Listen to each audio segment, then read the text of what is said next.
ବିଜେଡିର ଆସିକା ସରପ୍ରାଇଜ। ପ୍ରମିଳାଙ୍କ ପରେ ବିଜେଡିର ରଞ୍ଜିତା ଗୋଟି।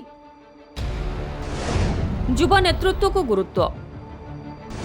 ସମ୍ମାନର ଲଢ଼େଇରେ ରଞ୍ଜିତା ସେନାପତି। ବିଜେପିର ଅନିତା ଶୁଭଦର୍ଶିନୀଙ୍କୁ ରଞ୍ଜିତା ଦେବେ କି ମାତ୍? ବିଜେଡି କିଲ୍ଲାରେ ଗେରୁଆ ବାନା ଉଡ଼ାଇବେ କି ଅନିତା? କାହାକୁ ପ୍ରାର୍ଥୀ କରିବ କଂଗ୍ରେସ? ଆସିକା ଦଖଲ ଆଶାରେ ରାଜ୍ୟର 3 ପ୍ରମୁଖ ଦଳ। ଆସିକାରେ ପୁଣି ଚମକାଇଛି ବିଜେଡି।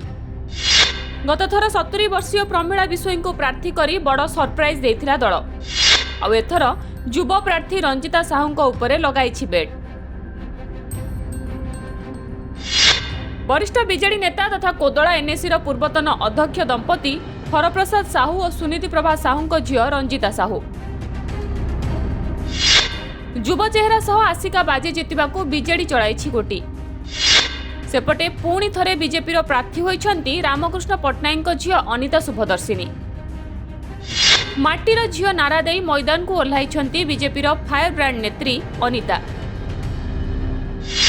ଆସିକା ଲୋକସଭା କ୍ଷେତ୍ରରେ ମୌଳିକ ସମସ୍ୟାକୁ ମୁଖ୍ୟ ପ୍ରସଙ୍ଗ କରିଛନ୍ତି ଅନିତା। ଗତଥର ଦ୍ୱିତୀୟ ସ୍ଥାନରେ ଥିବା ଅନିତା ଭଲ ଫାଇଟ୍ ଦେବା ସହ ବିଜେପିର ଭୋଟ ପରସେଣ୍ଟେଜ ବଢ଼ାଇଥିଲେ। ତେଣୁ ଏଥର ଟକ୍କର ଜୋରଦାର ହେବ ବୋଲି କୁହାଯାଉଛି। 2019ରେ କଂଗ୍ରେସ ପ୍ରାର୍ଥୀ ନ ଦେଇ ସିପିଆଇ ସହ ମେଣ୍ଟ କରିଥିଲା। ସିପିଆଇରୁ ରାମକୃଷ୍ଣ ପଣ୍ଡା ପ୍ରାର୍ଥୀ ହୋଇଥିଲେ। ତେବେ ଏଥର କଂଗ୍ରେସ ପ୍ରାର୍ଥୀ ଦେଇପାରେ ବୋଲି ଚର୍ଚ୍ଚା ହେଉଛି। ଆସିକା ଲୋକସଭା ଆସନ ଦଳ ଗଠନ ପରଠୁ ବିଜେଡି ଅକ୍ତିଆରରେ ରହିଛି। ଆସିକାରୁ ସାଂସଦ ହୋଇଥିଲେ ସ୍ୱର୍ଗତ ବିଜୁ ପଟ୍ଟନାୟକ। ବିଜୁବାବୁଙ୍କ ଦେହାନ୍ତ ପରେ ମୁଖ୍ୟମନ୍ତ୍ରୀ ନବୀନ ପଟ୍ଟନାୟକ ମଧ୍ୟ ଉପନିର୍ବାଚନ ଜିତି ସାଂସଦ ହେବା ସହ ରାଜନୀତିର ଖଡ଼ି ଛୁଇଁଥିଲେ। ସେବେଠାରୁ ବିଜେଡି ଦଖଲରେ ରହିଛି ଆସିକା। 25 ବର୍ଷ ହେଲା ଏଠାରୁ ଏକତରଫା ଜିତି ଆସୁଛି ବିଜେଡି।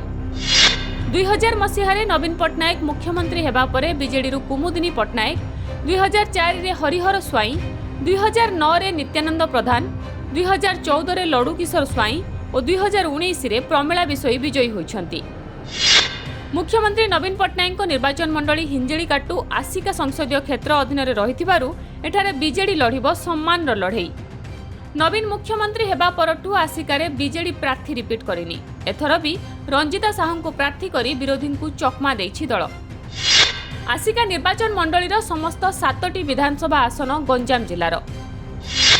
ଆସିକା ଲୋକସଭା କ୍ଷେତ୍ର ଅଧୀନରେ ପୋଲସରା, କବିସୂର୍ଯ୍ୟନଗର, ଖଲିକୋଟ, ଆସିକା, ସୋରଡା, ସାନଖେମୁଣ୍ଡି ଓ ହିଞ୍ଜିଳି ବିଧାନସଭା ସିଟ୍ ରହିଛି। ଗତଥର କେବଳ ସାନଖେମୁଣ୍ଡି ଛାଡ଼ି ବାକି ସବୁ ଆସନରେ ଶଙ୍ଖନାଦ ହୋଇଥିଲା।